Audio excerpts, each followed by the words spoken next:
ನೋಡಿ ಪ್ರಿಯರೇ, ನಮ್ಮ ಜೀವಿತದಲ್ಲಿ ಪ್ರಾರ್ಥನೆ ಎಂಬುವಂಥದ್ದು ಇಲ್ಲದೆ ಹೋದರೆ ಒಂದು ಕುಟುಂಬವನ್ನು ಒಳ್ಳೆ ರೀತಿಯಲ್ಲಿ ಕಟ್ಟಲಿಕ್ಕೆ ಸಾಧ್ಯ ಇಲ್ಲ.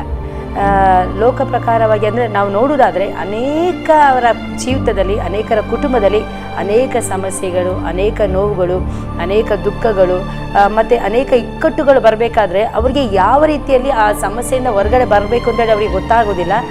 ಗೊತ್ತಾಗದೆ ಅವರು ಒದ್ದಾಡ್ತಾ ಇರ್ತಾರೆ. ಅಯ್ಯೋ, ಈ ಕಷ್ಟದಿಂದ ನಮ್ಮನ್ನು ಯಾರು ಬಿಡಿಸ್ತಾರೆ, ಈ ಕಷ್ಟದಿಂದ ಹೇಗೆ ನಮಗೆ ಹೊರಗಡೆ ಬರುವುದು, ಈ ಕಷ್ಟದಿಂದ ನಮ್ಮನ್ನು ಯಾರು ಎತ್ತುತ್ತಾರೆ ಅಂತೇಳಿ. ನಮಗೆ ಎಷ್ಟೇ ಕಷ್ಟ ಬಂದರೂ, ಎಷ್ಟೇ ನೋವು ಬಂದರೆ, ಎಷ್ಟೇ ದುಃಖ ಬಂದರೆ ನಾವು ಓಡಿ ಹೋಗಿ ದೇವರ ಸನ್ನಿಧಾನದಲ್ಲಿ ಪ್ರಾರ್ಥಿಸುವುದಾದರೆ ದೇವರು ತಕ್ಕ ಸಮಯದಲ್ಲಿ ನಮಗೆ ಬೇಕಾದಂಥ ಎಲ್ಲ ಮಾರ್ಗವನ್ನು ತೆರೆದು ಆತ ನಮಗೆ ಸರಿಯಾದಂಥ ಜ್ಞಾನವನ್ನು ಕೊಡ್ತಾನೆ. ಮೊದಲನೇದಾಗಿ ನಾವೊಂದು ಒಳ್ಳೆಯ ಮನೆಯನ್ನು ಕಟ್ಟಬೇಕಾದ್ರೆ ಒಂದು ನಂಬಿಕೆ ಬೇಕು. ಕರ್ತನಾದಂಥ ಯೇಸು ಕ್ರಿಸ್ತನ ಮೇಲೆ ನಾವು ನಂಬಿಕೆ ಇಟ್ಟವರಾಗಿರಬೇಕು. ಎರಡನೇದಾಗಿ ನಾವು ನೋಡಿದೆವು, ಪ್ರಾರ್ಥನೆ ನಾವು ಮಾಡುವವರಾಗಿರಬೇಕು.